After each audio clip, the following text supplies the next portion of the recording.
Somebody just gave us a call कि that एक parcel है और उसमें टिक टिक की आवाज आ रही है। यहाँ पोस्ट ऑफिस में एक बॉम्ब निकल आया। अलग अलग रीजंस होते हैं सुसाइड्स के, लेकिन एक वर्ग है farmers. What is the reason that they choose this? किसान अपनी कोई भी सब्जी 10 रुपए में उगाता है और जो कस्टमर है या आप जैसे कंज्यूमर है वो उसको 100 रुपए में खरीदते हैं। तो ये बीच में 10 रुपए से 100 रुपए के बीच का जो 90 रुपए का गैप है वो मिडिल मैन ले जाते हैं। यही इस पूरे एग्रीकल्चर की सबसे बड़ी समस्या की जड़ है। एक डीएनडी स्कैम हुआ था, उसमें भूमिका थी आपकी? स्कैम में भूमिका नहीं थी। Obviously, I mean when you found out about it. Main जो डीएनडी टोल कंपनी के पीछे थे वो सारे आईएएस ऑफिसर्स थे। जैसे ही उन्होंने वो कंपनी बनाई सभी ऑफिसर्स ने रिजाइन कर दिया, उस कंपनी में डायरेक्टर बन बैठे। आपने अभी बताया कि मीट प्रोडक्शन में भी यूपी टॉप पर है। यस। और जब आप ये कह रहे थे तो आपने बफलो स्पेसिफाई किया। विपक्ष के पॉलिटिशियन कहते हैं कि बीजेपी इस तरीके की पॉलिटिक्स करती है जहां पर उनसे एसोसिएटेड लोगों के ही स्लॉटर हाउसेस हैं जहां पे काउ स्लॉटर होती हैं, बट साथ के साथ वो हिंदुत्व की बात भी करते हैं। कितना सही मानते हैं इस चीज़ को? Hello sir, welcome to the Mayank Bajpai show. Thank you very much, Mayank. How are you? For having me invited, I am very fine. Thank you.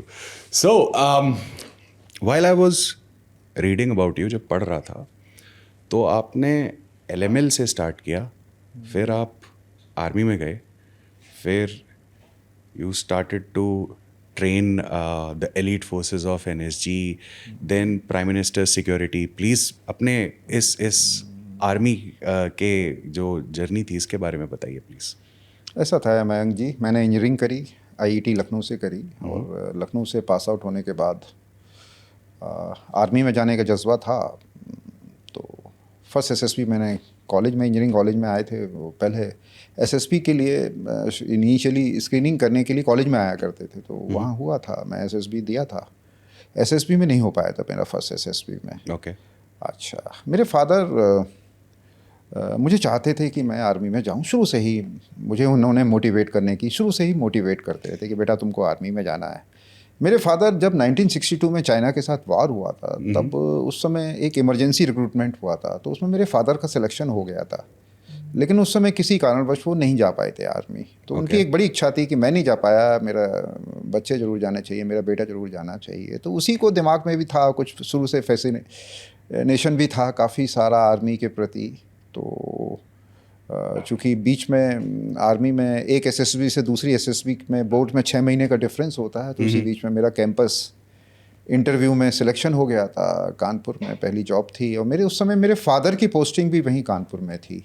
Okay. तो I opted LML Vespa as my first job and then I joined there. It was a very good job because being as a mechanical engineer मुझे वो automobile से भी बड़ा fascination था, तो बड़ा अच्छा लगा। शुरुआत में तो बहुत अच्छा लगा। फिर उसी जब मैं एलएमएल में ही था तो उसी में फिर मेरा एसएसबी की कॉल आई और इलाहाबाद में मैं, जैसा होता है एसएसबी का इंटरव्यू देने जाते हैं, बोर्ड्स पूरा होता है, तो 11 एसएसबी बोर्ड में मेरा सिलेक्शन हो गया। और फिर उसके बाद फिर मैं ओटीए मद्रास में मेरा बुलावा आ गया, तो फिर वहाँ से मैं ओटीए मद्रास में रहा। और ओटीए मद्रास के बाद फिर मैं जब 1 साल की पूरी ट्रेनिंग आर्मी ऑफिसर की हो जाती है तो उसके बाद मुझे फिर मेरी रेजिमेंट अलॉट हुई। तो मेरी रेजिमेंट 109 इंजीनियर रेजिमेंट अलॉट हुई। ओके। जो उस समय सागर में मध्य प्रदेश में हुआ करती थी और अब इस समय तो कोटा में है। और बड़ी अच्छी इंजीनियर रेजिमेंट है, तो मुझे बड़ा खुशी रही कि मैं उसमें इंजीनियर रेजिमेंट में रहा।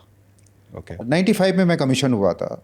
और इनफैक्ट बड़ा आपको जान के खुशी भी होगी मयंक जी के अभी हम लोग 30th रियूनियन करने जा रहे हैं अभी नेक्स्ट मंथ। तो 30 साल का हम लोगों का एक रियूनियन वहीं ओटीए मद्रास में है। अब चेन्नई हो गया है, पहले अभी वैसे ओटीए मद्रास ही कहलाता है। तो हम लोग यूनियन करने जा रहे हैं। आर्मी की जॉब के दौरान ही, आर्मी की मेरी फर्स्ट पोस्टिंग के दौरान ही मुझे फिर दिल्ली कैंट में मेरी पोस्टिंग 201 बॉम्ब डिस्पोजल कंपनी में हो गई थी, क्योंकि वो that is a very elite disposal. क्योंकि उस समय 90s में आतंकवाद काफ़ी हुआ करता था, आतंकवाद से प्रभावित था, जम्मू एंड कश्मीर में आतंकवाद था, नक्सलाइट था। तो ये बड़ी स्पेशल यूनिट यहाँ दिल्ली कैंट में ही अभी भी है वो, तो उस यूनिट में मेरी पोस्टिंग हो गई थी। और चूँकि वो आर्मी में एक रोल होता है एड टू सिविल अथॉरिटीज़, तो वो हम लोगों ने प्राइम मिनिस्टर सिक्योरिटी में भी उस कंपनी के कुछ लोगों को वहाँ पर एज ए डेपुटेशन जाया जाता है या उनको वहाँ पर बुलाया जाता रहता था। तो उस समय जब मैंने ज्वाइन किया था जब यहाँ बॉम्ब डिस्पोजल कंपनी में 97 में, तब उस समय इंद्र कुमार गुजराल प्राइम मिनिस्टर हुआ करते थे। उसके बाद फिर अटल बिहारी वाजपेयी हुआ करते थे। तो लगभग 2.5 साल मैं उसमें बॉम्ब डिस्पोजल कंपनी में भी रहा, और उसमें कई सारे उन दोनों 2-3 बॉम्ब ब्लास्ट बड़े मेजर हुए थे दिल्ली में, कोयम्बटूर में, तो उसमें भी मैंने पोस्ट ब्लास्ट इन्वेस्टिगेशन का मैंने उसमें रिपोर्ट बनाई थी, और वो very nice. That is how it is. तो बड़ी इंटरेस्टिंग बात बताई आपने, बॉम्ब डिस्पोजल। yeah. क्या क्या एनवायरनमेंट होता है, क्या बहुत अच्छा मेंटल जो प्रिपरेशन होती है क्या कराई जाती है, क्योंकि you are just not playing with anything else apart from your life, है ना? काफ़ी एक होता है चैलेंजेस। आई फील कि जब आप वॉर फ्रंट पे भी होते हो तब भी ऐसा है कि you have the gun, you can also shoot on the other side, but at the same time bomb disposal is you're straight going near to the death mark कि आप वहाँ जा रहे हैं। क्या होता है माइंडसेट? वो देखिए, यहाँ तो round the clock you have to be there on the only on the calls, क्योंकि any time you know anything can happen. कभी भी कहीं से कॉल आ सकती है, ऑल ओवर इंडिया कहीं से भी कॉल आ सकती है।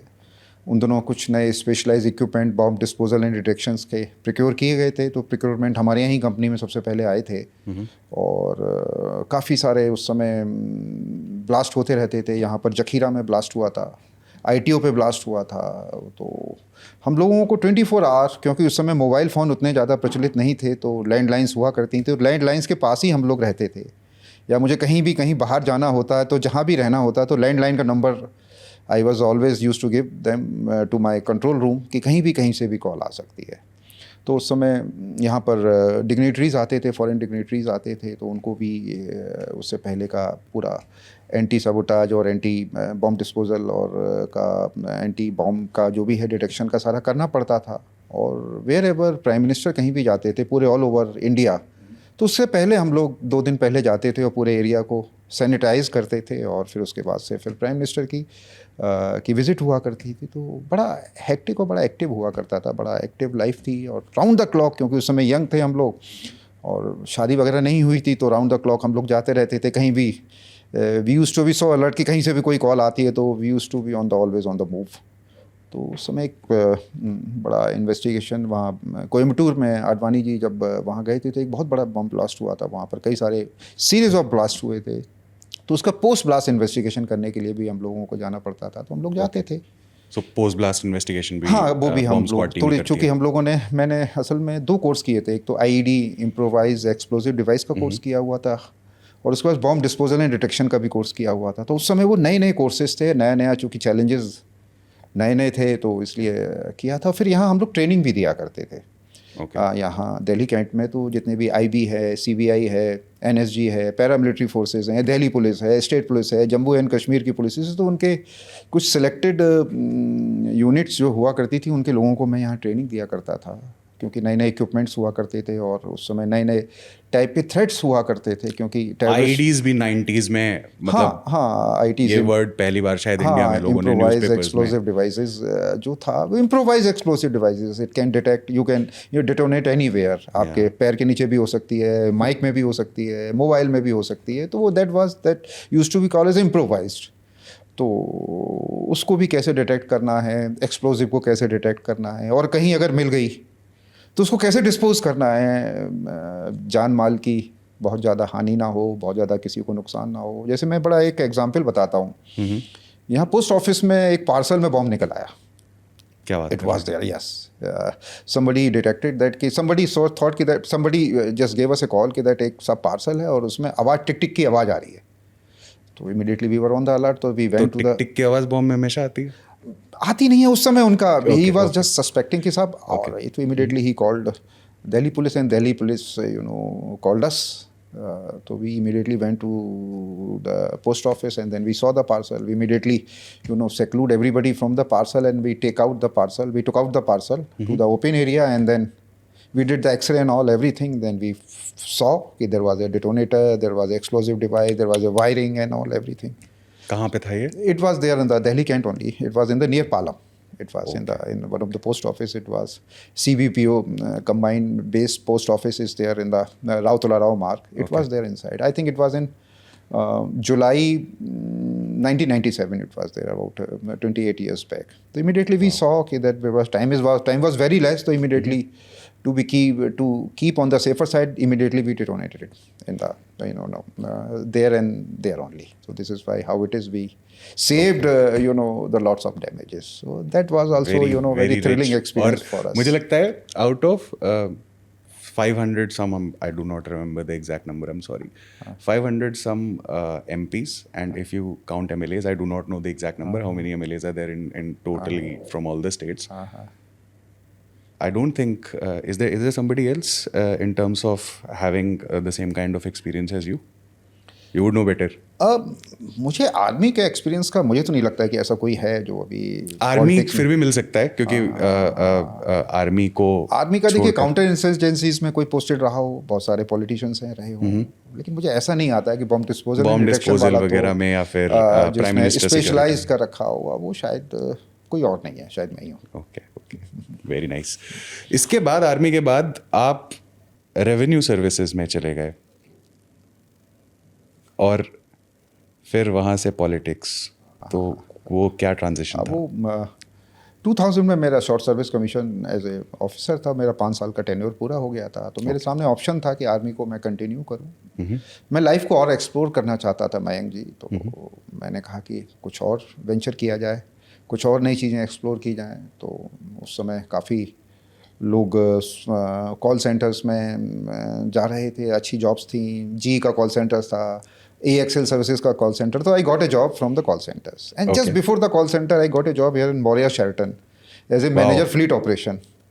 एंड इनफैक्ट बड़ा इंटरेस्टिंग, मैं आपको बता दूं, आई लेफ्ट आर्मी इन 2000, अगस्त 2000 में I left army, and then in सितंबर Bill Gates he visited India. Okay. तो उनका पूरा एंटोरेज यहाँ पर मोरिया शेल्टन में वो रुके थे, तो उनका पूरा एंटोरेज मैंने ही उनका संभाला. तो बड़ा इंटरेस्टिंग रहा था बिल गेट्स का.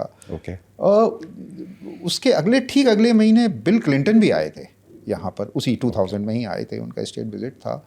तो उस समय भी मैं यहीं मोरिया शेल्टन में था, तो उसको भी मैंने काफ़ी सारा उसमें किया था. जापानीज़ प्राइम मिनिस्टर भी आए थे, तो ये भी एक छोटा सा मोरिया शेल्टन में as a manager fleet operation मेरा जॉब था. उसके बाद फिर मैंने UPSC की प्रिपरेशन करी, और मेरा UPSC में मैंने एक इंटरव्यू दिया था, तो उसके बाद मेरा यहीं पर ही मेरा सिलेक्शन होके फिर मैंने यहाँ ITO दिल्ली में मैंने मेरी पहली जॉब थी. और बड़ी अच्छी इंटरेस्टिंग जॉब थी, रेवेन्यू में थी. और बड़ा उस समय एक्चुअली, अभी तो CGST और SGST है, उस समय central excise customs and service taxes हुआ करती थी जिस समय मैंने एक्साइज टैक्स. हाँ, तो एक्साइज में मैंने ऑडिट में था यहाँ पर. तो थोड़ा सा बड़ा अच्छा है. ऑडिट में आपको कई सारी यूनिट्स में जाना पड़ता है, कई सारी यूनिट का सर्वे करना पड़ता है, कई सारी यूनिट्स को ऑडिट करना पड़ता है, तो वो रहा. फिर 2006 में मैंने उस जॉब से छोड़ के फिर मैं पब्लिक लाइफ में आ गया, क्योंकि मेरा एक मन था थोड़ा सा पब्लिक लाइफ में आने का. तो मैंने इवेंचुअली 2006 के लास्ट में मैंने रिज़ाइन कर दिया था. वो 2007 के अर्ली अप्रैल में मेरा रेजिग्नेशन एक्सेप्ट हो गया था. And then I ventured into the public life, और उसके बाद से मैं पब्लिक लाइफ में ही हूँ. क्योंकि आपने टैक्सेस की बात करी है, इसलिए मुझे एक बढ़िया किसी का नाम याद आया है. मुझे बताइए, ever worked with Arvind Kejriwal?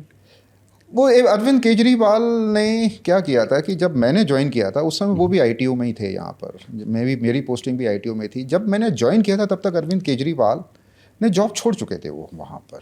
Arvind वो डायरेक्ट टैक्सेस में थे, मैं इनडायरेक्ट टैक्सेस में था. ओके. तो ये रहा. और वो इमीडिएटली वो फिर उन्होंने NGO के रास्ते से, उन्होंने फिर इंडिया अगेंस्ट करप्शन के रास्ते से, फिर उन्होंने एक्टिविस्ट का रोल किया. पॉलिटिशियन तो बहुत बाद में बने थे. मैंने सीधा पॉलिटिकल पार्टी 2007 में मैंने ज्वाइन कर ली थी, और उसके बाद से फिर मैं उसी political party Bharatiya Janata party में अभी भी हूँ. ओके. भारतीय जनता पार्टी का मैं स्टेट का ऑफिस ब्रीडर, उत्तर प्रदेश का भी ऑफिस ब्रीडर रहा, और भारतीय जनता पार्टी का मैं नेशनल ऑफिस ब्रीडर भी रहा. और मैंने 3 नेशनल चीफ के साथ, राजनाथ सिंह जी के साथ, नितिन गडकरी के साथ, और अमित शाह जी के साथ भी मैं उनकी टीम में था. यहाँ पर दिल्ली में ही था, मेरी था. तो बड़ा अच्छा रहा पॉलिटिकली भी.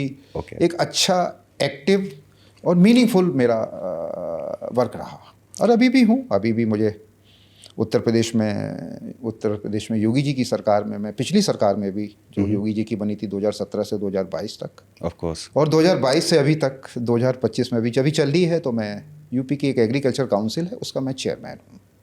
और अभी भी मेरी वो जिम्मेवारी है जो मुझे उत्तर प्रदेश सरकार में योगी जी ने दे रखी है, मैं उसको निभा रहा हूँ. बहुत अच्छा. तो जब रेवेन्यू सर्विसेज से ट्रांजिट कर रहे थे जी पॉलिटिकल करियर की तरफ, तो मुझे ये पता है कि ये नॉर्मली हर इंसान को थॉट आता है जी कई बारी कि अगर मैं पॉलिटिक्स में या मेरे पास कोई कमांडिंग पोजीशन आई तो मैं ये चेंजेस करूँगा या फिर इन चीज़ों में सुधार लाऊंगा। जैसे मैं अपना अगर पर्सनल आपको बताऊँ तो मुझे ऐसा लगता है कि एम्प्लॉयमेंट जनरेट करने में ऑलरेडी मैं बहुत कुछ कर चुका हूँ अपनी एज पे, तो मैं और तेज़ी से कर सकता हूँ एम्प्लॉयमेंट जनरेट। बहुत अच्छा तो I want to know about you, what were your thoughts, what did you want to change? Very good question, बहुत अच्छा क्वेश्चन पूछा, क्योंकि आज के यूथ के लिए बड़ा मेन क्वेश्चन है कि how to generate the employment. Slowly opportunities उतनी ज़्यादा नहीं रह गई हैं, और धीमे धीमे अभी भी पोस्ट कोविड के बाद से ऐसा हुआ है कि agriculture is the most and maximum employer. और आज भी एग्रीकल्चर का तो जीडीपी में तो जो पोर्शन है वो बहुत कम है, करीब 13-14% है, 15% है, लेकिन अभी भी 40-45% यूथ अभी भी एग्रीकल्चर पर डिपेंडेंट है। मैं ऐसा मानता हूँ मयंक जी कि आज भी जो एम्प्लॉयमेंट जनरेशन एग्रीकल्चर कर सकता है, एग्रीकल्चर एंड अलाइड एक्टिविटीज़ कर सकती हैं। एग्रीकल्चर को हम सिर्फ एग्रीकल्चर ना माने, एग्रीकल्चर एक बहुत बड़ा फील्ड है। एग्रीकल्चर में before sowing the seeds and after processing and then marketing and then digital marketing and reaching to the customers, ये पूरा एक बहुत बड़ा एक फील्ड है। अच्छा, इनपुट्स में अगर हम बात करेंगे तो agriculture is not only agriculture, उसमें हॉर्टिकल्चर भी है, उसमें डेयरी भी है, उसमें एग्रो फॉरेस्ट्री भी है, उसमें फिशरीज़ भी है, उसमें एनिमल हस्बेंड्रीज भी है। ये एग्रीकल्चर बहुत बड़ा फील्ड है। और मैं यूपी का मैं बताऊं, यूपी का agriculture, UP has got the most fertile land in the world. जो गंगा और यमुना के बीच की, आप भी कानपुर के रहने वाले हैं, तो गंगा और यमुना के बीच की is considered as the most fertile land in the world. तो यूपी में इतनी कैपेसिटी है कि वो पूरे वर्ल्ड को फूड दे सकता है, पूरे वर्ल्ड को फूड ग्रेन्स दे सकता है, पूरे वर्ल्ड को डेयरी प्रोडक्ट दे सकता है, पूरे वर्ल्ड को हॉर्टिकल्चर प्रोडक्ट्स दे सकता है, सब्जियां और फल जिन्हें कहते हैं।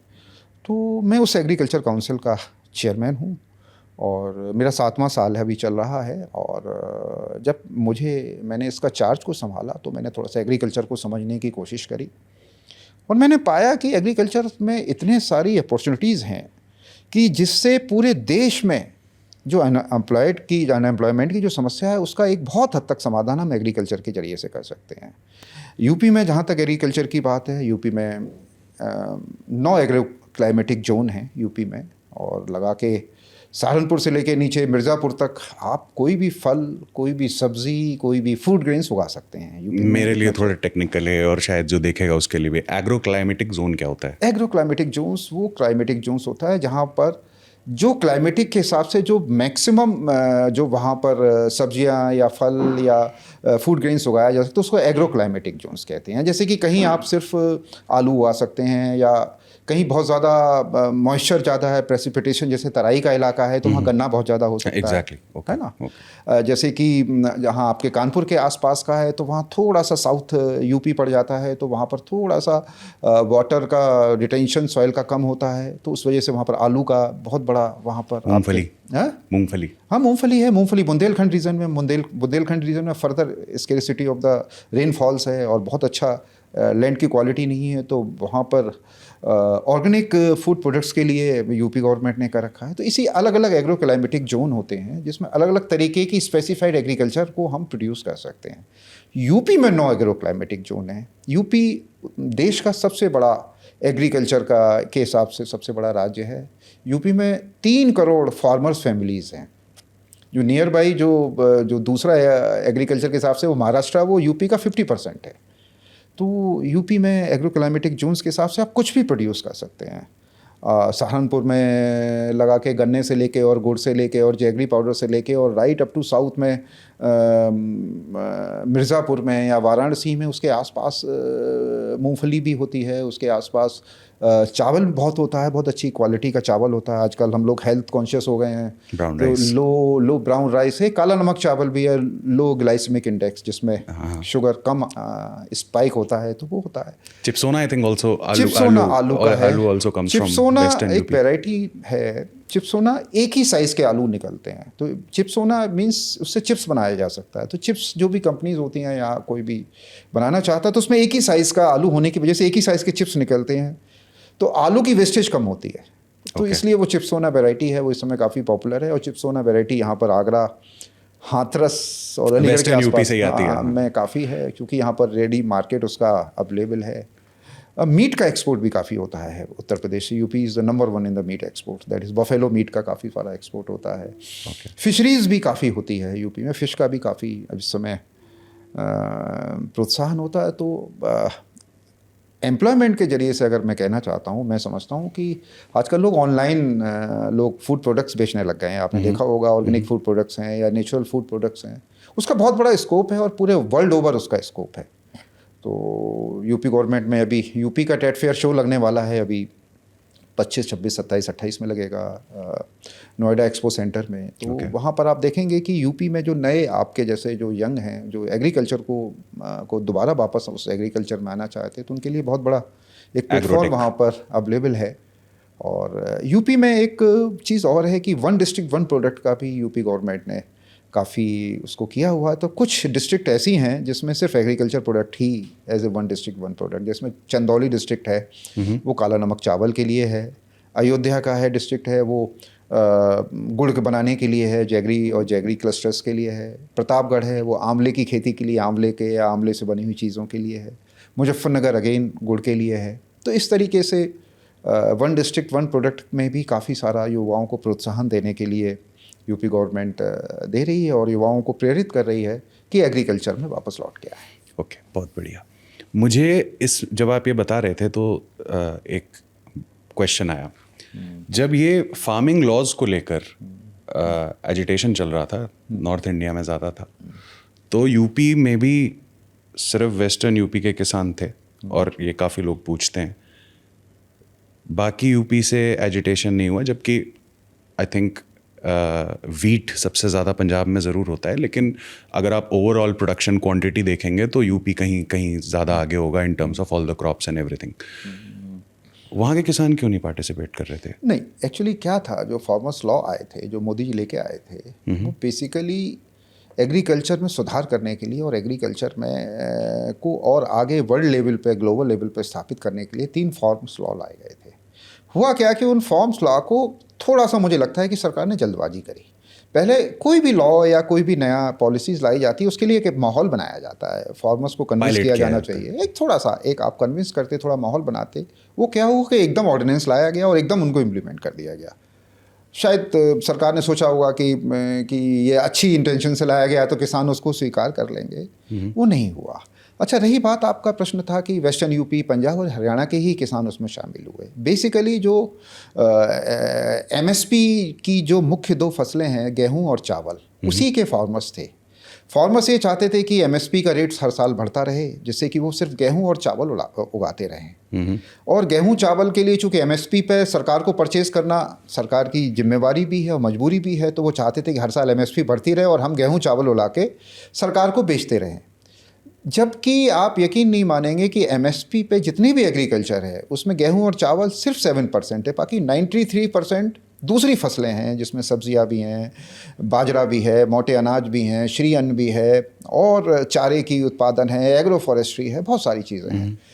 तो इस वजह से मुख्यतः दिल्ली के पास के जितने भी जो किसान हैं, जो गेहूं और चावल जो एमएसपी बेस्ड जो किसान थे, उन्होंने एजिटेशन किया और वही उनका था मुख्य मांग कि इनको कानून इसमें, जबकि जो 3 कृषि के जो कानून लाए गए थे वो कृषि क्षेत्र में नए सुधार लाने के लिए लाए गए थे, जिसमें कि किसान कहीं भी किसी को भी फसल जाके बेच सकता है, कहीं भी जाके कुछ भी वैल्यू एडिशन कर सकता है और कहीं भी जाके उसको एक्सपोर्ट भी कर सकता है। लेकिन दुर्भाग्य रहा, तीनों जो भी कानून लाए गए थे उसमें लोगों ने उसको बड़े बड़े इंडस्ट्रीज से जोड़ दिया, बड़े बड़े पैसे वालों से जोड़ दिया कि साहब ये लोग किसान की फसलों का टेक ओवर कर लेंगे या किसान के खेतों का टेक ओवर कर लेंगे, जबकि ऐसा कुछ नहीं था। उस कानूनों में सारे सेफगार्ड्स थे। अगर आप कोई किसान के पास पैसा नहीं है, अपने खेत में ज़्यादा इनपुट्स नहीं लगा सकता, ज़्यादा क्वालिटी का प्रोड्यूस नहीं कर सकता है, तो एक एग्रीमेंट कर सकता है भी किसी भी एंटरप्रेन्योर के साथ, आप जैसे या कोई भी नौजवान कर सकता है। तो वो जाके नई टेक्नोलॉजी लेके आया, नया इनपुट्स लेके आए और उसमें जो भी प्रोड्यूस करे उसको जो भी एग्रीमेंट हो उसके हिसाब से किसान के साथ अपना भागीदारी कर ले, शेयर कर ले।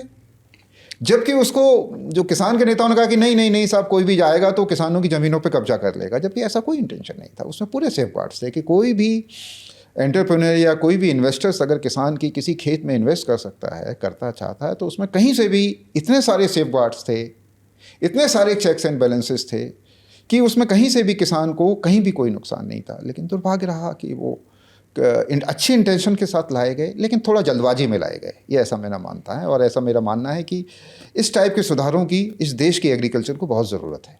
काफ़ी अच्छे से आपने एक्सप्लेन किया। आई थिंक जो प्रॉब्लम था वो यही था, और जो सेकंड पार्ट आपने बताया कि हर किसी को ये लग रहा था, जैसे इन्वेस्टर जो था वो चीज़ डरा रही थी नॉर्मल किसान को कि आई थिंक जैसे पहले भी होता था अंग्रेज़ों के टाइम पे कि वो कुछ पैसे देकर और इसके बाद ज़मीन ले लेते थे और वैसे उनकी ज़मीन चली जाएगी। एक और सेंसिटिव टॉपिक है जब भी फार्मर्स आता है कि स्पेसिफिकली एक वर्ग है, जैसे अब अलग अलग रीजंस होते हैं सुइसाइड्स के, लेकिन अभी एक वर्ग है फार्मर्स सुइसाइड का एक अलग से डेटा भी मिल जाता है कि इतने फार्मर्स ने सुइसाइड किया। क्योंकि आप मिनिस्ट्री मैनेज करते हैं एक अथॉरिटी और डेजिग्नेशन पे, इसलिए मैं आपसे पूछ रहा हूँ क्यों प्राइमरीली किसान जो उस तरफ चले जाते हैं, ऐसा क्यों होता है? और ख़ास तौर से एक और चीज़, क्योंकि मैं भी सेल्फ एम्प्लॉयड कह लें, बिजनेस कह लें, उसमें हूँ, तो क्या होगा कि जो मेरा प्राइमरी सोर्स है, हम सब होप में ही जीते हैं, है ना, ये हो जाएगा, फ्यूचर में ऐसा हो जाएगा। फार्मर अपनी लैंड पे जो भी काम करते हैं वो लगाते हैं, और उसमें कंट्रीब्यूशन एक्सटर्नल हो जाता है। हमारे काम में क्या है कि हम फिर भी अपना काम करते हैं, हमें वेदर नहीं इम्पैक्ट करता है। टेक्नोलॉजी में, एटलीस्ट मेरे फील्ड में, वहाँ पे वेदर इम्पैक्ट करता है, रोल प्ले करता है। तो क्यों, मतलब what do you think, what is the reason that they choose this? पूछा। इसमें आप जैसे नौजवानों के लिए भी इसमें जवाब आप जैसे नौजवानों के लिए भी छुपा हुआ है। इस दुनिया में कोई भी चीज़ आप बनाइए, चाहे वो बिल्डर्स फ्लैट बना रहा हो, चाहे कोई स्टिच कर रहा हो, कपड़े बना रहा हो, उसमें जो कीमत है ना, जो बना रहा होता है वो तय करता है। एग्जैक्टली। बिल्डर अगर फ्लैट बना रहा है तो जो कीमत करेगा, जो भी उसकी पर स्क्वायर फीट या पर स्क्वायर मीटर जो तय होगी वो बिल्डर्स देगा, और उसके हिसाब से मार्केट में फ्लोट करेगा। उसके हिसाब से जिसको परचेज करना होगा वो नेगोशिएट करके कर देगा। अगर स्टिच टेलर में अगर कोई आप शर्ट खरीदने जा रहे हैं, जो आप शर्ट पहने हैं, शूज़ खरीदने जा रहे हैं, तो जो उसका MRP रेट होगा उसमें आप जाके नेगोशिएट करेंगे।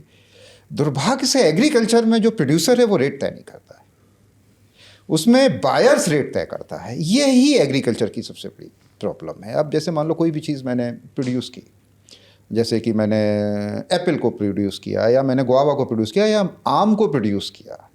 आम मान लीजिए कि मेरा जो लागत है वो 40 या 50 रुपए किलो है, लेकिन मार्केट में जब एकदम सीज़न आता है, जब मैंगो का आता है, मलियाबाद का या कहीं भी आता है, तो एकदम वो 15 दिन का 20 दिन का सीज़न होता है, तो वो 40-50 रुपए की कीमत किसान तय नहीं करता है। जो बायर्स है, या जो भी मंडी में जाता है, जो भी मिडिल मैन होता है, जो भी आड़तिया होता है, वो तय करता है।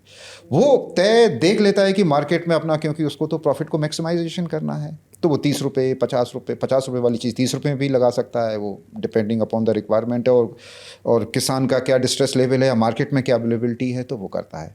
यही जो बिचौलिए वाला जो पूरी चेन है, यही पूरे एग्रीकल्चर और कंज्यूमर को, दोनों को ही किल कर रही है। किसान अपनी कोई भी सब्ज़ी 10 रुपये में उगाता है, और जो एंड जो कस्टमर है या आप जैसे कंज्यूमर है, वो उसको 100 रुपये में खरीदते हैं। तो ये बीच में 10 रुपये से और 100 रुपये के बीच का जो 90 रुपये का गैप है, वो मिडिल मैन ले जाते हैं।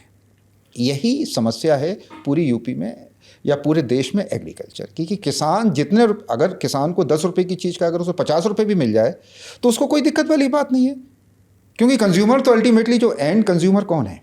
प्रोड्यूसर और कंज्यूमर, यही दो चीज़ें हैं। किसान प्रोड्यूस करता है, हम और आप जैसे कंज्यूमर उसको कंज्यूम करते हैं।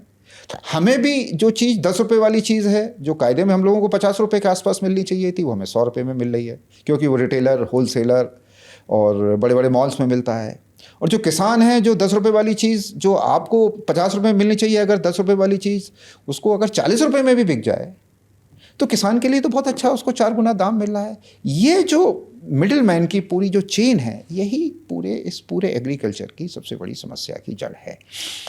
अब कुछ नए एंटरप्रेन्योर आए हैं जो आजकल ऑनलाइन, आपने देखा होगा कि उन्होंने अपने ऐप्स बना रखे हैं, बहुत सारे उन्होंने अपने प्रोड्यूसर के लिए डायरेक्ट कंज्यूमर वेबसाइट्स बना रखी हैं, थोड़ा सा डायरेक्ट जाते हैं अपने फार्मर से ख़रीदते हैं और सीधा जाके सोसाइटीज़ में बेचते हैं जाके। इस टाइप से नई टेक्नोलॉजी का इस्तेमाल करते हुए कंज्यूमर और प्रोड्यूसर के बीच में जो गैप है वो कम हो रहा है। और मुझे उम्मीद है कि आने वाले समय में जैसे जैसे टेक्नोलॉजी का एडॉप्शन चालू होगा तो जो ये गैप है, मिडिल मैन थोड़ा धीमे धीमे एलिमिनेट होंगे और किसान को भी अपनी कीमत, जो वाजिब कीमत है वो मिलेगी। और कंज्यूमर भी, आप और हम जैसे कंज्यूमर तो कई गुना ज़्यादा चीज़ों पर सब्जियां जब खरीदते हैं तो खरीदते हैं। तो अगर ये गैप अगर एलिमिनेट हो गया तो मैं समझता हूँ किसान कम से कम आत्महत्या तो नहीं करेगा। किसान के बच्चे, किसान के जेब में पैसा भी आएगा, किसान इनपुट्स भी लगाएगा अपने यहाँ, उन्नत कृषि भी करेगा, किसान एंटरप्राइजिंग भी होगा और किसान आगे चल के फॉरवर्ड लुकिंग भी होगा। और खेती किसानी को लोग, अच्छे अच्छे लोग भी वापस आके जो शहरों की तरफ भाग रहे हैं आजकल, आपने देखा होगा ई रिक्शा चलाने वाले बच्चे हैं वो अपने गांव से छोड़ छोड़ के आ रहे हैं, आजकल पूरा हो रहा है ये। पटरियों पर लोग अपनी जो शहरों में आके रहते हैं, लोग दुकान लगाते हैं, वो सब रुक जाएगा अगर हम टेक्नोलॉजी का सही इस्तेमाल करें और कंज्यूमर और फार्मर के बीच के गैप को ख़त्म करेंगे। तो फार्मर भी वो भी उन्नत होगा, प्रगतिशील होगा और उसके पास पैसे ज़्यादा आएंगे, वो माइग्रेशन रुकेगा। दूसरा, कंज्यूमर की जेब में भी जो अनाप शनाप पैसा खर्च करता है जाके सब्जियों के लिए, फल के लिए, दूध के लिए, वो भी उसको कम लगेगा और दूसरा अच्छी क्वालिटी का मिलेगा। आजकल आपने देखा होगा क्वालिटी का भोजन नहीं मिल रहा है। सब्जियां जो दिल्ली में आसपास मैं अभी ये बोलने वाला था कि एक तरफ जो प्रोड्यूसर है वो अपना बेस्ट कर रहा है, उसका बेस्ट बिक नहीं रहा है, और यहाँ पे जो कंज्यूमर है वो बेस्ट ढूंढ रहा है, वो बेस्ट पे करने के लिए पता नहीं कितना मतलब पैसा देने को तैयार है और वो उसे मिल नहीं रहा है, लेकिन उसके बावजूद भी तो ये कहीं ना कहीं गैप है। और आई थिंक किसी भी इंडस्ट्री में जब मिडिलमैन, मेरा मानना ये है कि कंप्लीटली एलिमिनेट करना भी सही नहीं होता है। वो इसलिए क्योंकि किसी ना किसी को ना मदद में भी टेक्नोलॉजी के फॉर्म में, मे बी प्रोसेस जानने के फॉर्म में, जो नया शुरू कर रहा है उसको बताने के फॉर्म में ज़रूरी होते हैं। लेकिन अगर मिडिलमैन का जो प्राइसिंग है, जो कॉस्ट है, वो जैसे ही प्रोड्यूसर या कंज्यूमर में अगर उनका मेजर स्टेक आ गया तो कोई भी इक्वेशन होगी वो फेल हो जाएगी, वो चल नहीं सकती। अगर मिडिलमैन प्रोड्यूसर से ज़्यादा बना रहा है किसी भी चीज़ में तो it will fall of. Very nice sir, thank you for this explanation. अभी आपने बीच में बताया ई रिक्शा, वापस से लोगों के पास मुझे, और ये स्पेसिफिकली मैं यूपी की बात करता हूँ, यूपी में तो ये मेरी पर्सनल ऑब्जर्वेशन है, जब मैं जाता हूँ, कानपुर गया जब, तो मैं देखता हूँ कि अचानक से बाढ़ आ रखी है ई रिक्शा की। और अगर किसी से थोड़ा सा बात करी, क्योंकि मैं नहीं बैठता हूँ लेकिन कहीं खड़े हैं तो चाय पी रहे हैं तो सुन रहा हूँ बातें उनकी, तो और उस तरफ लगभग हर किसी के पास चाहे छोटी सी ज़मीन होती है, लेकिन ना तो उनको आइडिया है कि क्या करना है। उनको जो सबसे ईजीएस्ट एम्प्लॉयमेंट अपॉर्चुनिटी दिखी वो उन्होंने उठा ली। तो ऐसे में जो आपका ऑफिस है वो सोसाइटी में किस तरीके से कंट्रीब्यूट करता है? जागरूकता के लिए हम क्या कर रहे हैं? बहुत मुकुल, ये आपने मयंक जी बहुत अच्छा प्रश्न पूछा। मैं जिस एग्रीकल्चर काउंसिल का चेयरमैन हूँ वो सिर्फ पूरे देश में सिर्फ 2 प्रदेशों में ही है, सिर्फ एक महाराष्ट्र में और एक उत्तर प्रदेश में, क्योंकि ये दोनों एग्रीकल्चर की दृष्टि से बड़ा, महाराष्ट्र यूपी फूड ग्रेन्स की वजह से काफ़ी, और गन्ना उत्पादन की वजह से, और महाराष्ट्र हॉर्टिकल्चर की वजह से, क्योंकि सब्जियां और फल काफ़ी वहाँ पर उगता है। नागपुर का जोन है, पुणे का जोन है, तो इस वजह से वहाँ पर है। तो मैं उसका चेयरमैन हूँ। हमारे यहाँ 4 एग्रीकल्चर यूनिवर्सिटीज़ हैं उत्तर प्रदेश में, और एक वेटरनरी यूनिवर्सिटी है मथुरा में, एक आपके कानपुर में भी एग्रीकल्चर यूनिवर्सिटी है जिसको पत्थर कॉलेज कहते हैं। पत्थर college Chandrashekhar Azad agriculture university है। हाँ, आपके कानपुर में ही है। सबसे पुरानी एग्रीकल्चर यूनिवर्सिटी उत्तर प्रदेश की वही है। हाँ, एक मेरठ में है, एक बांदा में है, और एक अयोध्या में एग्रीकल्चर यूनिवर्सिटीज़ है। प्लस हम लोगों के यहाँ 89 कृषि विज्ञान केंद्र हैं, क्योंकि जो भी एग्रीकल्चर यूनिवर्सिटीज़ में जो भी नई वैराइटीज़ को प्रोड्यूस करते हैं या नया टेक्नोलॉजी प्रोड्यूस करते हैं तो किसानों तक पहुंचाने के लिए उसका डेमोन्स्ट्रेशन होना चाहिए, तो इसलिए कृषि विज्ञान केंद्र बनाए गए हैं। 89 कृषि विज्ञान केंद्र हैं, उनकी मॉनिटरिंग का काम भी मेरी एग्रीकल्चर काउंसिल के पास है। प्लस इसके बाद यूपी में यूपी गवर्नमेंट को कोई भी एग्रीकल्चर रिलेटेड कोई भी कंसल्टेंसी होती है या कोई भी काम करना होता है या कोई भी नया स्टडी करनी होती है या वेदर को स्टडी करना होता है, मैप को स्टडी करना होता है, नई वैराइटीज़ की क्वालिटी को स्टडी करना होता है, वो भी सारा काम हम लोग करते हैं। और हम लोग 89 से हमारी एग्रीकल्चर काउंसिल है, और बड़ी अच्छा एग्रीकल्चर की दृष्टि से उत्तर प्रदेश आज की डेट में नंबर 1 एग्रीकल्चर की दृष्टि से है। उत्तर प्रदेश सबसे ज़्यादा गन्ना पैदा करता है, उत्तर प्रदेश सबसे ज़्यादा आलू पैदा करता है, उत्तर प्रदेश सबसे ज़्यादा गेहूँ पैदा करता है, उत्तर प्रदेश सबसे ज़्यादा आम पैदा करता है, उत्तर प्रदेश सबसे ज़्यादा आंवला पैदा करता है, उत्तर प्रदेश सबसे ज़्यादा दूध पैदा करता है। तो उस दृष्टि से हमारी एग्रीकल्चर काउंसिल ने काफ़ी अच्छा काम किया है और समय समय पर हम लोगों को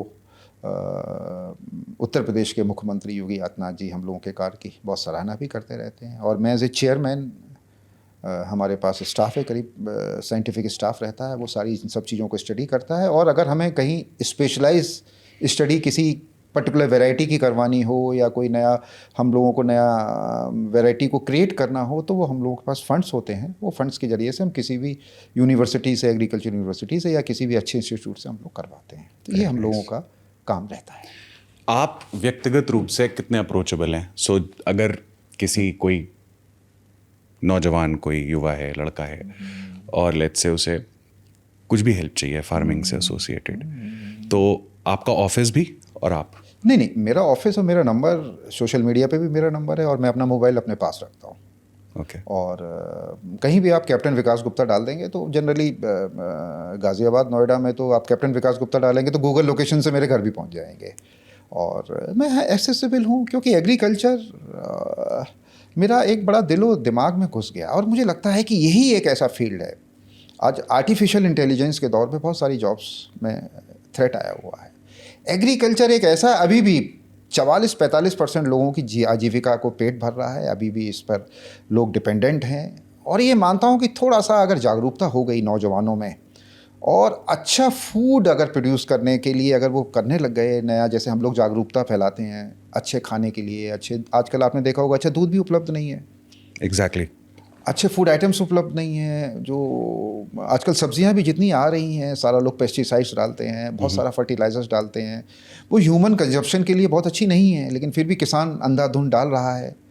तो अगर कोई भी अच्छा एग्रीकल्चरिस्ट अपने खेतों पर नेचुरल एग्रीकल्चर कर रहा है या जैविक कृषि जिसे कहते हैं ऑर्गेनिक फार्मिंग कर रहा है, तो उसके लिए मार्केट अवेलेबल है, ग्राहक अवेलेबल हैं। और मैं आपको बता देना चाहता हूँ कि अगर किसी किसान ने अगर बहुत अच्छा एग्रीकल्चर प्रोड्यूस किया है या अच्छा दूध किया है और वो अगर शहर में जाता है और अपनी बात को रखता है किसी भी कंज्यूमर के पास, तो एनसीआर में तो बहुत अच्छा मार्केट, बहुत बड़ा मार्केट है। पर कैपिटा इनकम तो एनसीआर की पूरे देश में सबसे ज़्यादा है। नोएडा की जो पर कैपिटा इनकम है या गाज़ियाबाद की पर कैपिटा इनकम है, उत्तर प्रदेश की एवरेज पर कैपिटा इनकम से 10 गुना ज़्यादा है। तो हर एक को अच्छा स्वास्थ्य के प्रति हर एक को ही चिंतित है। हर एक को अच्छा खाना चाहिए, अच्छा पीना चाहिए, अच्छी हवा चाहिए, अच्छा दूध चाहिए, ये सारी चीज़ें चाहिए होती हैं। अगर कोई भी किसान अच्छा प्रोड्यूस करता है, कंज्यूमर तक पहुंचने का प्रयास करता है, उसमें हम लोग भी मदद करते हैं एग्जीबिशंस के जरिए। मैं ये पूछ रहा था किस तरीके से, तो जैसे अगर स्पेसिफिकली आपका ऑफिस क्या क्या चीज़ें हैं जिनमें मदद कर सकता है? नहीं, हम लोगों का ऑफिस हमारे पास आए, किसान आए। मैं पर्सनली बहुत सारा कंसल्टेंसी एक तरीके से मैं करता हूँ। मैं consultancy in the sense free consultancy करता हूँ। कोई भी नौजवान मेरे पास आता है, मैं उसको एग्रीकल्चर के कई सारे यहाँ पर प्रोग्रेसिव फार्मर्स हैं जिनके मेरे पास डाटाबेस है। जैसे आप आए या कोई और आया, आप किसी पर्टिकुलर फील्ड में आना चाहते हैं, आप मैंगो प्रोडक्शन में आना चाहते हैं, उसका एक्सपोर्ट करना चाहते हैं, या फूड प्रोडक्शन में, फूड ग्रेन प्रोडक्शन में, या फूड प्रोसेसिंग में आना चाहते हैं, तो बहुत सारे यहाँ पर फैक्ट्रीज़ हैं, बहुत सारे यहाँ पर प्रोग्रेसिव फार्मर्स हैं। मैं आपको कई लोगों से मिलवा दूंगा या उन फार्मर्स को अपने यहाँ बुला लूँगा। आप उनके साथ जाके उनकी फील्ड्स पर जाके फिजिकल प्रैक्टिकल डेमोन्स्ट्रेशन देख सकते हैं कि कैसे अच्छे मसाले, कैसे अच्छे सब्जियाँ कैसे उगाई जा सकती हैं। वो करके आप भी उगा सकते हैं और उसमें गवर्नमेंट, यूपी गवर्नमेंट बहुत हेल्प भी करती है।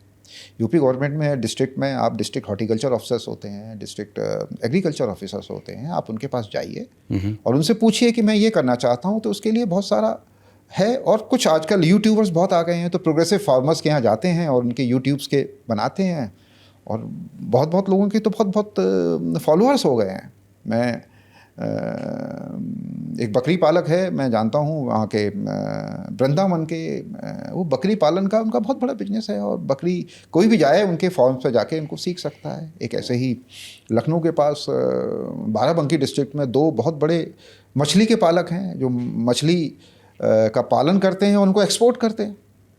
तो इस तरीके से बहुत सारे जगह हैं जहाँ पर कोई भी आए, देखे, समझे। अच्छा, एक चीज़ और होती है, फार्मर्स के पास कुछ लिमिटेड रिसोर्सेज होते हैं। आज के समय में लोग पैकेजिंग ब्रांडिंग को भी एक बड़ा महत्व देते हैं।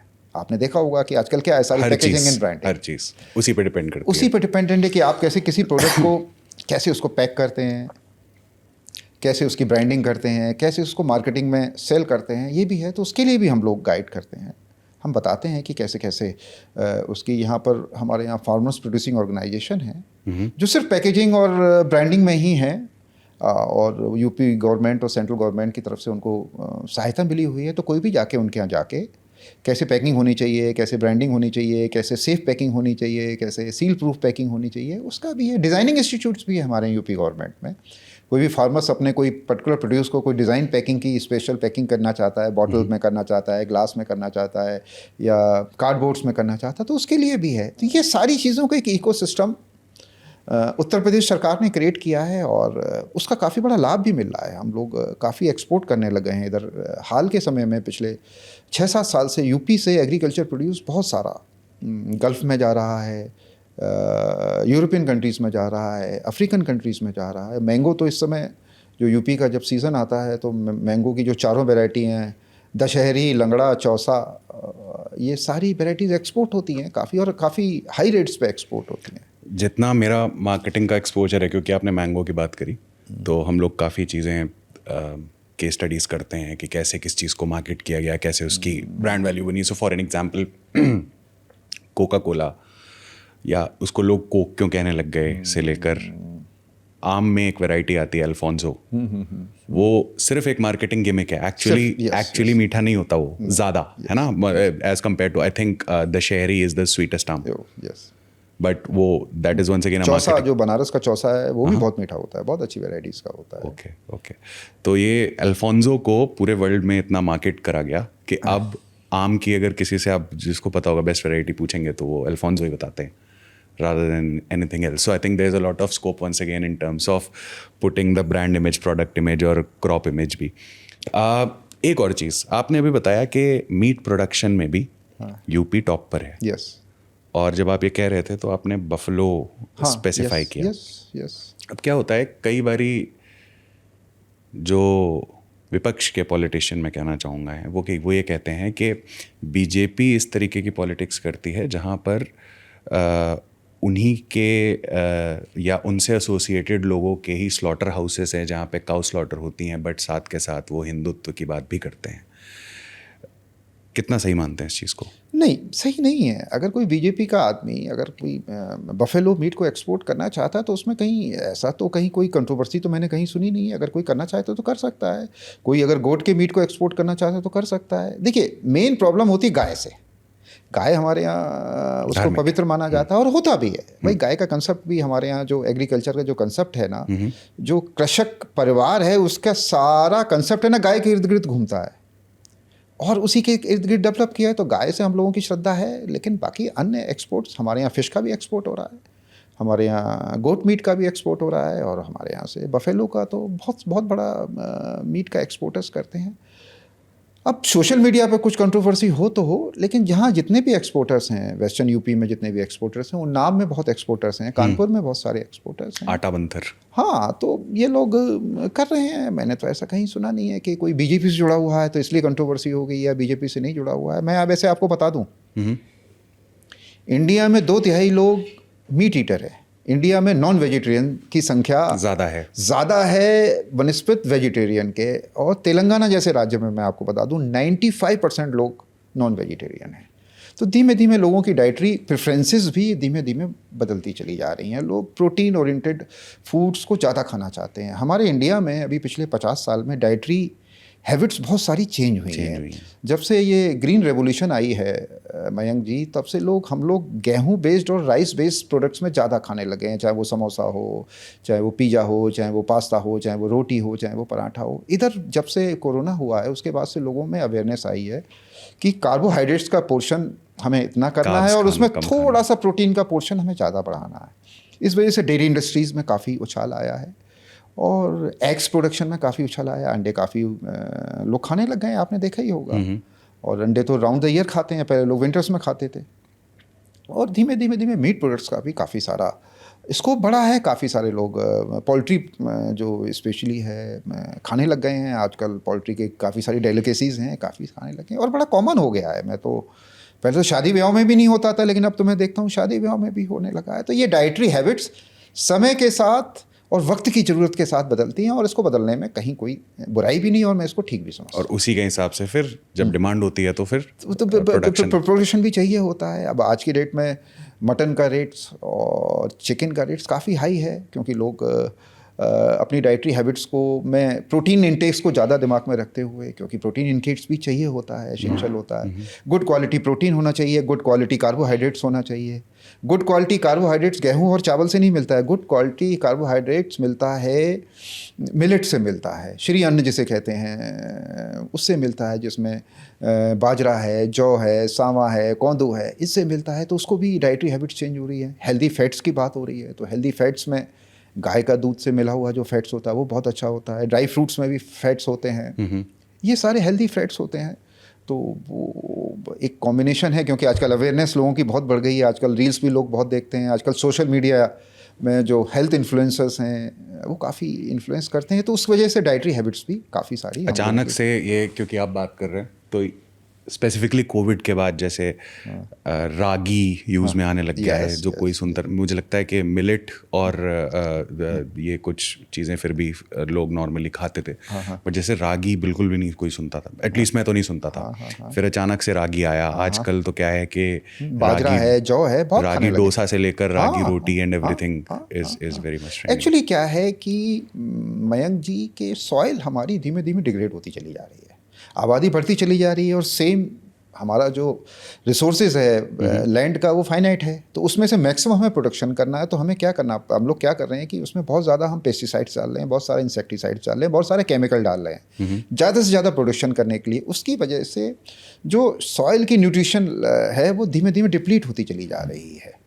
तो उसको डिप्लीशन को वापस लेके आना है। अगर डिप्लीशन कम होता चला जाएगा तो वो जो माइक्रो न्यूट्रिएंट्स जो भी फूड्स में या जो भी फॉडर्स में आता है वो नहीं आ रहा है। इस वजह से जो एसेंशियल न्यूट्रिएंट्स हैं वो सारे हमारे खाने की टेबल पे नहीं आ रहे हैं। तो उसको वापस सॉइल की जो हेल्थ है उसको वापस रिगेन करने के लिए हम उसमें कम से कम माइक्रो न्यूट्रिएंट्स डालते हैं, फर्टिलाइजर्स कम से कम डालते हैं, केमिकल्स कम से कम डालते हैं, जिससे कि जो नेचुरल तरीके से सॉइल की जो स्ट्रेंथ है वो बढ़े। जब सॉइल की नेचुरल तरीके से स्ट्रेंथ बढ़ेगी तो उसी हिसाब से फिर फूड ग्रेन्स की भी एक क्वालिटी बढ़ेगी। तो उसमें जो मिलेट बेस्ड हैं ये बड़े highly neutrally based food grains होते हैं, जिसमें जो एसेंशियल बॉडी को चलाने के लिए जो भी हम लोगों को मैग्नीशियम है, कैल्शियम है, विटामिन डी है, और दूसरे जितने भी एसेंशियल जो बॉडी को चाहिए होते हैं वो ज़्यादा अच्छे होते हैं। तो इसलिए हेल्थ के प्रति लोग जो अवेयरनेस हैं वो मोटे अनाज को खाते हैं। एक आपको रफेज भी चाहिए होती है, दैट मीन्स कि फाइबर चाहिए होता है। पहले फाइबर हुआ करता था, मोटा अनाज खाते थे जब गेहूँ चावल हरित क्रांति नहीं हुई थी। अब लोग फाइबर को भी प्रेफर करते हैं, क्योंकि आपको अलग से खाना पड़ता है। पहले डाइट का पार्ट होता था, वो होता था पूरी थाली में, पहले उसका पार्ट हुआ करता था। अब थाली में वो पार्ट है नहीं। अब थाली क्या हो गई है कि कार्बोहाइड्रेट बेस्ड हो गई है। अब चूँकि उसमें आपको फैट भी चाहिए होता है, थोड़ा सा प्रोटीन भी चाहिए होता है, थोड़ा सा आपको फाइबर्स भी चाहिए होते हैं, तो उस वजह से इस टाइप के फूड प्रोडक्ट्स की डिमांड बहुत अच्छी हो गई है। और जो किसान प्रोड्यूस कर रहे हैं इन सब चीज़ों का, उनको बड़ा अच्छा दाम भी मिल रहा है और वो अपने आप को काफ़ी ग्रो भी कर रहे हैं। एक डीएनडी स्कैम हुआ था। जी जी जी जी जी, उसमें भूमिका थी आपकी, क्या था वो एग्जैक्टली? स्कैम में भूमिका नहीं थी। Obviously, I mean, when you found out about it. क्या था, नोएडा, दिल्ली से जब नोएडा जाएंगे तो डीएनडी टोल था, पहले हुआ करता था। और मैं भी नोएडा जब आया तो जाने और आने में दिल्ली के 28 रुपये जाना 28 रुपये आना दिया करता था। तो मुझे लगा कि एक शहर से दूसरे शहर में जाने के लिए टोलिंग क्यों होनी चाहिए। तो काफ़ी सारे वहाँ लोग, नेता लोग आंदोलन चलाते थे, वहाँ की RWS थी, वो फेडरेशंस थी, वो आंदोलन चलाती थी। तो मैंने कहा कि मैं भी ज़रा पता करूँ तो है क्या, व्हाट इज़ ऑल अबाउट। तो मयंक जी, मैंने थोड़ा सा खोदने की कोशिश करी, कंपनी को खोदने की कोशिश करी कि ये जो डीएनडी टोल है इसकी ओरिजिनल कंपनी कौन सी है। तो वो Noida toll bridge company limited थी। मैंने कहा कि वो कहाँ की थी, तो उसको मैंने फर्दर एक्सप्लोर किया, पता किया कि वो तो साहब एक छोटे से LIG फ्लैट में रजिस्टर्ड कंपनी थी, लखनऊ में LIG फ्लैट। मैंने कहा कि इतनी छोटी सी कंपनी इतना बड़ा टोल चला रही है और कैसे चला रही है। तो फिर मैंने फर्दर मैंने RTI वगैरह लगा के देखी, पूरी फाइल्स वगैरह देखी, तो मैंने देखा कि ये तो टोटल स्कैम है और अगेंस्ट दी पब्लिक है स्कैम, और वहाँ पर सरेआम एक फर्जी टोल चला के पब्लिक से लूट की जा रही है और डेली वहाँ पर लाखों लोग।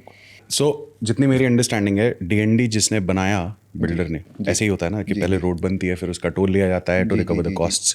तो जिसने बनाया था वो टोल नहीं ले रहा था।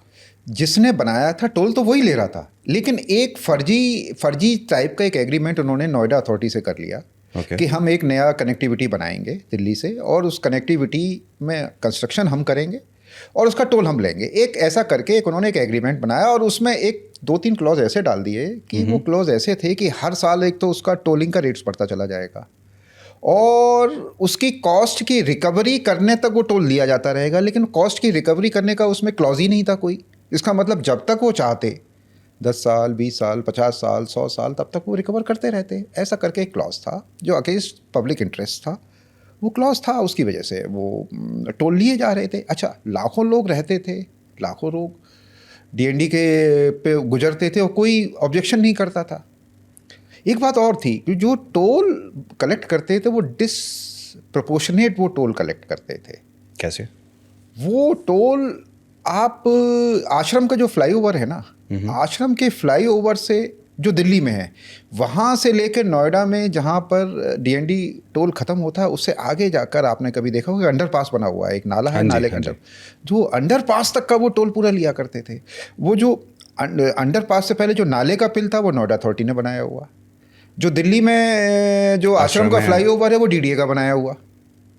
तो भाई आपका क्या बना हुआ? आपने तो सिर्फ एक यमुना पे एक छोटा सा पुल बना दिया और उसके ऊपर आपने एक टोलिंग कर दी, बस उसी का आप बस लाखों रुपए। फिर क्या हुआ था, एक कॉमर्शियली सारे वहाँ पर जितने भी एड्स चलते थे आपने देखा होगा, जितने भी होर्डिंग्स थे, जितने भी थे, उसका भी वो रेवेन्यू कलेक्ट करते थे, उसका कोई रेवेन्यू शेयरिंग नोएडा अथॉरिटी के पास नहीं था।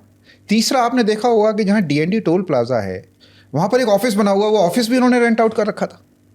रेंट आउट टू थर्ड, हाँ, रेंट आउट टू अदर्स। आप देखिए इतनी बढ़िया प्राइम जगह पर कोई भी ऑफिस ले सकता है, वो भी एक वो कॉमर्शियली वो यूटिलाइज करे। तो इस तरीके से वो करोड़ों। अच्छा, जो मेन जो DND टोल कंपनी के पीछे थे वो सारे IAS ऑफिसर्स थे, यूपी कैटेगरी के, यूपी कैडर के IAS ऑफिसर्स थे और दिल्ली गवर्नमेंट के IAS ऑफिसर्स थे।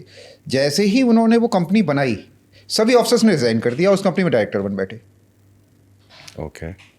तो चूँकि ऑफिसर्स थे और नोएडा अथॉरिटी में भी ऑफिसर्स थे, ऑफिसर्स ने एक नेक्सस बनाया, वो कंपनी बनाई और कंपनी जैसे ही DND टोल चालू हो गया वो ऑफिसर्स ने रिज़ाइन कर दिया और जाके क्या बन गए, इस कंपनी में डायरेक्टर्स बन गए। ये शेयर होल्डर्स बन गए, डायरेक्टर्स बन गए। आपको दैट वाज अनलिमिटेड इनकम थी उनकी, डेली का इनकम था भाई। टोल्स तो अरबों रुपए की इनकम थी उनकी पूरे रेवेन्यू के हिसाब से।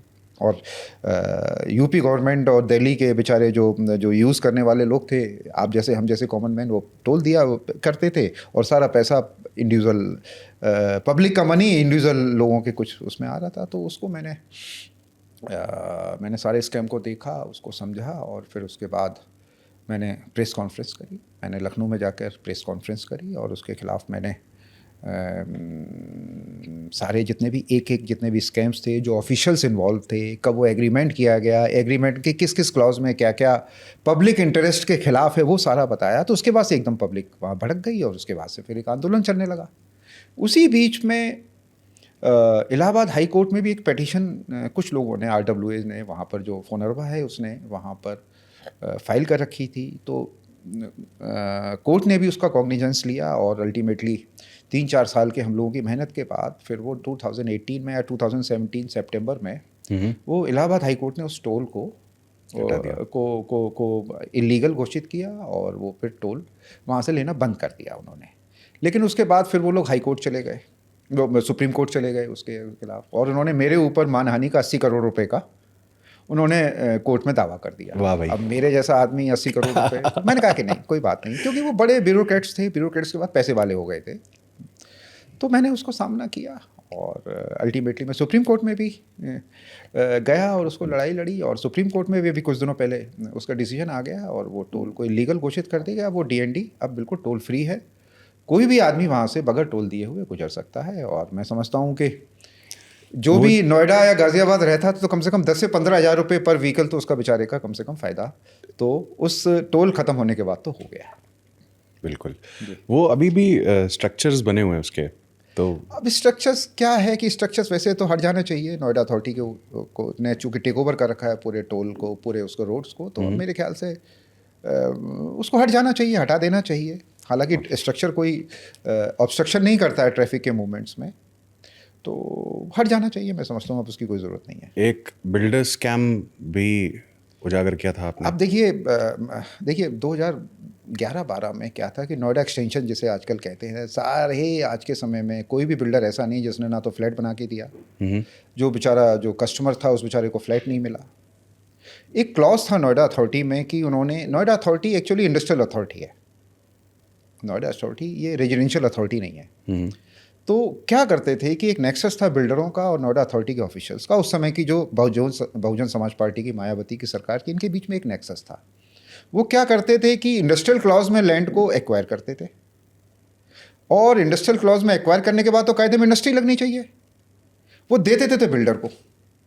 तो वो एक स्कैम था और बहुत बड़ा स्कैम था। और बिल्डरों को भी किस कंडीशन पे देते थे बिल्डर को, जैसे कि कोई भी नया बिल्डर आया, मान लो नोएडा अथॉरिटी के ऑफिशियल्स को या पॉलिटिशियंस को, उसकी किसी को अगर ज़मीन देनी है तो सिर्फ 5% देकर उसको लैंड अलॉट कर दी जाती थी, और 5% और दे तो उसको क्या कर दिया जाता था, उसको लीज डीड कर दी जाती थी, और उसके बाद से 2 साल तक उसको बिल्डर को कोई देने की ज़रूरत नहीं, और उसके बाद हर 6-6 महीने 18 किस्तों में उससे पैसा लिया जाता था। तो बिल्डर क्या करता था, बिल्डर ने 5% दे के उसने प्रोजेक्ट को अलॉट करवा लिया, और 5% दे के लीज डीड करवा के उसने प्रोजेक्ट को लॉन्च कर दिया।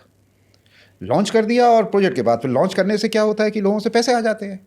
वो पैसे आए तो दूसरी जगह ले ली 5% पे, उससे फिर तीसरी जगह ले ली। ये किसी एक स्पेसिफिक बिल्डर की बात कर रहे हैं आप? मैं सभी बिल्डर्स की। ये कौन मेजर कंट्रीब्यूटर था इसमें सारे सुपरटेक जो 20-20, 25-25, 100 फ्लैट बनाने वाला, वो 5-5 हज़ार, 10-10 हज़ार, 20-20 हज़ार फ्लैट कहाँ से बनाने लगा? सिर्फ इस क्लॉज की बदौलत बनाने लगा। महागुन है, सुपरटेक है, गॉडसंस इंडिया लिमिटेड है, आम्रपाली है, यूनिटेक है, वो सब कहाँ थे? जो लोगों की हैसियत 100 फ्लैट, 200 फ्लैट से ज़्यादा की नहीं हुआ करती थी, वो 2-2 हज़ार, 3-3 हज़ार, 5-5 हज़ार, 15-15 हज़ार फ्लैट्स कहाँ से जमी इतना पैसा आ गया? वो था उस क्लॉज की बदौलत। तो उस क्लॉज को मैंने काफ़ी उठाया था, प्रेस कॉन्फ्रेंस करके, जन आंदोलन करके, क्योंकि उस समय ये बहुत बड़ा घोटाला था। और अल्टीमेटली क्या हुआ कि कुछ समय के बाद बिल्डरों के प्रोजेक्ट फेल होने लग गए। वो इस प्लॉट के पैसे से दूसरी जगह प्लॉट खरीद लिया, दूसरे प्लॉट के जरिए से तीसरी जगह प्लॉट खरीद लिया, तीसरी से चौथी जगह, जब चौथी जगह फेल हो गया तो तीसरी जगह फेल हो गया, क्योंकि यहाँ बना के देना था, डोमिनो इफेक्ट। तीसरी से फिर दूसरी जगह, ये रहा। एक तो बिल्डरों का स्कैम था। एक सिटी सेंटर, आपने देखा होगा, सिटी सेंटर बड़ा फेमस एक नोएडा में अभी भी सेक्टर 25A वाली जगह है, जो बड़ी प्रोमिनेंट सी जगह है। वो भी पूरा स्कैम पॉन्टी चड्डा को उन्होंने, जो उस समय वेव इंडस्ट्रीज़ करके, इंफ्रास्ट्रक्चर करके शायद कंपनी का नाम था, वो दे दी उन्होंने औने पौने दामों पर, और उसमें उन्होंने प्रोजेक्ट उनको लॉन्च करना था। वो पूरा करीब लाखों, मेरे ख्याल से 2-3 लाख करोड़ रुपए का उस समय 2013-14 में उसका स्कैम था, 2010-11 में उसका स्कैम था। फिर कॉमर्शियल लैंड का स्कैम था, फार्म हाउस का स्कैम था। उस समय नोएडा में जितने भी स्कैम्स थे जो उस बहुजन समाज पार्टी की सरकार के समय में हुए थे, वो सारे स्कैम होते चले गए। और मैं लोगों को वार्न करता था, स्पेशली जो कंज्यूमर था उसको वार्न करता था कि आप इन बिल्डरों से मत लीजिए, इन लोगों के फ्लैट लेने से पहले इनको वेरीफाई कर लीजिए, इनको पता कर लीजिए, तभी आप इनके प्रोजेक्ट में पैसा लगाइए। क्योंकि ये बिल्डर का जो ये एक बिल्डर दूसरे बिल्डरों में होड़ चल रही है ना, कि मैंने आज 3 प्रोजेक्ट लॉन्च कर दिया, मैंने आज 6 प्रोजेक्ट लॉन्च कर दिए। अब मैं आपको एक बड़ा अच्छा एक एग्जाम्पल बताता हूँ। एक प्रीमिया बिल्डर करके एक अचानक रातों रात एक अवतरित हो गए वहाँ पर नोएडा में। मैं नोएडा में रहता हूँ, तो मैंने अचानक देखा कि कई जगह होर्डिंग्स लग गई, प्रीमिया बिल्डर, प्रीमिया। मैंने ये कौन सा बिल्डर आ गया, कहाँ से बिल्डर आ गया?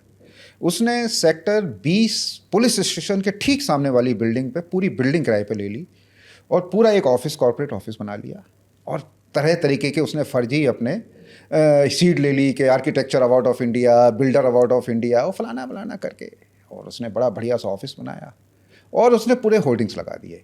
ना तो उसके पास ज़मीन, ना कोई अलॉटमेंट, ना कुछ, और उसने करोड़ों रुपए, अब पता नहीं लोग वेरीफाई भी नहीं करते हैं, लोगों ने जाके उसके फर्जी जगह पर फर्जी नाम से सब लोगों ने चेक दे के उससे क्या कर दिया, बुक कर दिया, और जैसा होता है रातों रात। वेरिफिकेशन का सर, क्योंकि प्रोसेस समझिए ना, जब कोई फ्लैट खरीदने जाता है तो वो क्या, वो होर्डिंग देख के ही वहाँ, अरे भाई अल्टीमेटली जो ये फ्लैट का कॉन्सेप्ट है, अगर आप देखेंगे जो भी बेचते हैं, they are actually selling the dreams ना। जगह खाली पड़ी है, मैंने बताया आपको सर, यहाँ पे ऐसा बढ़िया वो बनेगा, 20 फ्लोर का टावर, और इसमें ये amenities club, and they sell the dreams. Now the actual consumer when they go site checking, ना तो स्टेप्स, आई थिंक अवेयरनेस भी नहीं है इस चीज़ की कि कहाँ ऑफिस जाना है, कैसे पता करना है कि इन्होंने लैंड अक्वायर करी है कि नहीं करी है, लीज डीड पे है कि नहीं है। मतलब मुझे आज भी ऐसा लगता है बहुत सारे लोग ऐसे हैं जिन्होंने फ्लैट्स खरीद तो रखे हैं, उनको फ्री होल्ड और लीज का फ़र्क भी नहीं पता है, ले रखे हैं उन्होंने flats. So I think the same, एक अगर मुझे सही याद है, अजनारा ने भी कुछ ऐसा ही था, जहाँ पे वो लैंड पे होर्डिंग लगाई और उसके बाद होर्डिंग हटा दी और पता चला कि पूरा सेल ऑफ हो गया था प्रोजेक्ट। 4 या 5 टावर और 20 फ्लोर का, और एक फ्लोर पे 4 flats, and something like this was sold out. So या एक टाइम था जब नोएडा में बहुत सारा ऐसा, और मुझे लगता है आज भी कुछ बिल्डर्स ऐसे हैं जिनकी सोसाइटीज़ 2007-6 में लोगों ने खरीदी थी, फ्लैट्स खरीदे थे, अभी तक डिलीवर नहीं हुए। सभी तो जेल में है भाई, डीएलएफ वाले जेल में है, यूनिटेक वाले जेल में है, सुपरटेक वाले जेल में है, आम्रपाली वाले जेल में है। ये क्यों हुआ? ये उस समय जो अंधाधुंध और जो होड़ मची थी आपस में बिल्डरों में कि अच्छा तुमने लॉन्च कर दिया तो मैंने लॉन्च कर दिया, अच्छा मैंने लॉन्च कर दिया तो उसने भी लॉन्च कर दिया, तो अच्छा मैं भी लॉन्च कर दूंगा। वो जो होड़ चली है 2009, 10, 11 में, और उस होड़ में लोग अंधाधुंध लोग अलॉटमेंट के लिए अपना बिल्डर फ्लैट्स में पैसा दे के 20-20, 25-25 हज़ार, 2-2 लाख रुपए दे के अपना बुकिंग करवाते रहे। फिर बैंक भी बड़े लिबरल थे, बैंक भी लोन देते रहे। अब लोगों ने को पता, बैंक तो इसलिए देते रहे कि कोई बात नहीं, उसका मॉर्टगेज तो प्रॉपर्टी हमारे पास है ही है, लेकिन बाद में ये क्या पता था कि सब वो प्रॉपर्टी नहीं बन के दे रही है, तो उसमें बैंक भी फंसे। बिल्डर को तो फंसना था ही था, वो तो बदमाश आदमी, उसको कोई फ़र्क नहीं पड़ता है, लेकिन कंज्यूमर फंस गए। अभी भी ऐसे ऐसे कंज्यूमर हैं जिनको 10-10, 12-12 सालों से बेचारे भटक रहे हैं। लाइफ सेविंग्स लगा दी उन्होंने अपनी, पूरा जीवन है। आजकल आप देखिए फ्लैट्स कौन बना पाता है अपने समय में, आज के समय में भी 1 करोड़ 1.5 करोड़ रुपए का फ्लैट लोग फंसे। उस समय मैंने सबसे पहले अलर्ट किया था। मैं आपको बताऊं मयंक जी, मैं था पूरे एनसीआर में सबसे पहले ये बताने वाला कि ये जो क्लॉज है 5% + 5% वाला clause, this is a scam. और ये स्कैम जो इंडस्ट्रियल क्लॉज में लैंड ली जा रही है और रेजिडेंशियल यूज़ के लिए दी जा रही है, ये is going to be the biggest scam. और मैं आपको मयंक जी बता दूं, उस समय मायावती जी की सरकार थी, किसी की हिम्मत नहीं थी मायावती जी के खिलाफ प्रेस कॉन्फ्रेंस करने की। मायावती के जो भाई थे आनंद जी, उनके खिलाफ प्रेस कॉन्फ्रेंस करने की किसी की हिम्मत नहीं थी। मैं अकेला प्रेस कॉन्फ्रेंस करता रहता था, मैं अकेला यहाँ से लखनऊ जाता था, वहाँ प्रेस कॉन्फ्रेंस करता रहता था, वहाँ किसी अखबार में नहीं छपती थी, लेकिन फिर भी मैं करता रहा। लेकिन अल्टीमेटली जो मैंने जागरूकता चलाई उसका कुछ लाभ ये मिला कि लोग भी फिर जागरूक हुए। फिर रेरा का एक्ट पास हो गया। आई थिंक रेरा ने काफ़ी कर्ब कर दिया है, चल अभी भी रहा है, अभी भी रहा है। रेरा क्या होती है कि बनना होता है 3 साल में फ्लैट, रेरा ऑलरेडी क्लॉज में 9 साल लेके चलती है।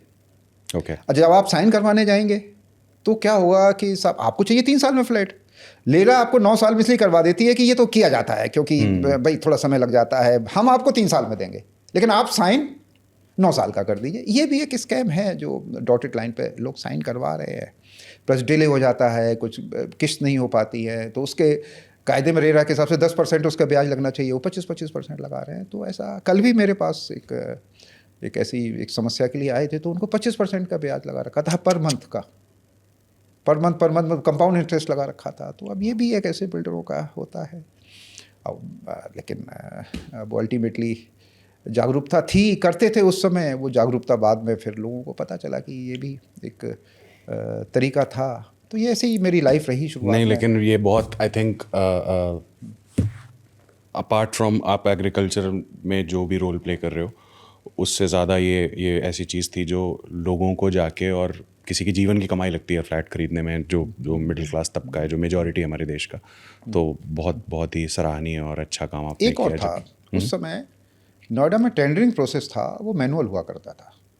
टेंडर हाथ से डाल दीजिए। और टेंडर क्या होता था नोएडा अथॉरिटीज़ में, ग्रेटर नोएडा अथॉरिटीज़ में पर्ची निकलती थी, यमुना एक्सप्रेस वे अथॉरिटीज़ में क्या होता था कि आप काम कर दीजिए, फिर बाद में टेंडर होता था उसका। अच्छा। हाँ, तो मैंने कहा कि ये क्या है, ये तो स्कैम है। अब जो 100 रुपये वाला काम होता था वो 150 रुपये में होता था। मेरे 2-3 प्रेस कॉन्फ्रेंस करने के तुरंत बाद जब यादव सिंह का जब ये स्कैम आया, जो वहाँ के नोएडा अथॉरिटी के चीफ इंजीनियर थे, मेरे ही प्रेस कॉन्फ्रेंस करने के बाद उस समय अखिलेश यादव जी की सरकार आ गई थी, तो अखिलेश यादव ने ई टेंडर का जो क्लॉज है, ई टेंडर, मेरे ही एक्टिविज्म के बाद, मेरे ही प्रयासों के बाद नोएडा, ग्रेटर नोएडा और यमुना एक्सप्रेस अथॉरिटी में ई टेंडरिंग के प्रोसेस ला गया। उससे क्या लाभ हुआ? एक तो कंपटीशन होने लग गया, ज़्यादा कंपटीशन, बिडिंग होने लग गई, और जो काम पहले 50% ज़्यादा रुपयों में हुआ करता था वो 30% 40% बिलो में होने लग गया। तो पब्लिक का मनी है, पब्लिक के लिए काम आना चाहिए, उसकी लूट खसोट तो नहीं होनी चाहिए। ये भी एक बड़ा, उस समय के जब मैंने उस समय प्रयास करा था, उसमें एक प्रयासों में ये टेंडरिंग वाला भी, ई टेंडरिंग का भी प्रयास, और उसके बाद ई टेंडरिंग पूरे उत्तर प्रदेश में लागू हुई। फिर अब तो जैम आ गया। हाँ, अब तो जैम आ गया। जैम पोर्टल से रिक्रूटमेंट के लिए तो जैम पोर्टल एक बड़ा इंपॉर्टेंट प्रोसेस, लेकिन टेंडरिंग प्रोसेस पहले मैनुअल हुआ करता था। ई टेंडर का प्रोसेस शुरुआत में सबसे पहले नोएडा अथॉरिटी में मेरे प्रयासों के बाद ही आया था। Very nice. तो काफ़ी महत्वपूर्ण सहयोग किया आपने सोसाइटी की ओर, और मैं आशा करता हूँ ऐसे इसी तरीके से आप और अच्छा काम करते रहे, लोगों को प्रेरणा देते रहें और आगे बढ़ते रहें। Thank you. और बहुत अच्छा लगा आप शो पर आए। Thank you so much for being with me, and I wish you all the best. Thank you so much. Thank you मैंग जी, बड़ा अच्छा लगा आपसे भी।